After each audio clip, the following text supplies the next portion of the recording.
Injury আর দীর্ঘ বিরতি কাটিয়ে আবারও ব্রাজিলের জার্সিতে বিশ্বমঞ্চে ফেরার স্বপ্ন বুনছেন নেইমার জুনিয়র। 2025 সাল চোটের কারণে প্রত্যাশামতো না কাটলেও নতুন বছর 2026-এর শুরুতেই নিজের আত্মবিশ্বাসের কথা জানান দিলেন এই ব্রাজিলীয় তারকা। বর্তমানে শৈশবের ক্লাস সান্তোসে খেলা নেইমার বিশ্বাস করেন কেবল অংশগ্রহণে নয়, ব্রাজিলকে আবারও বিশ্ব চ্যাম্পিয়ন করার ক্ষমতা রাখেন তিনি।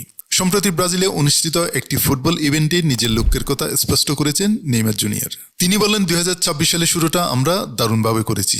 আমাদের এখন সব লক্ষ্য জুন ও জুলাই মাসকে ঘিরে। সবকিছু ঠিকঠাক থাকলে ব্রাজিল আবার বিশ্ব চ্যাম্পিয়ন হবে। তার এই মন্তব্যে ভক্তদের মনে নতুন আশার সঞ্চার করেছে যে নেইমার হয়তো তার শেষ সুযোগটি কাজে লাগাতে মরিয়া।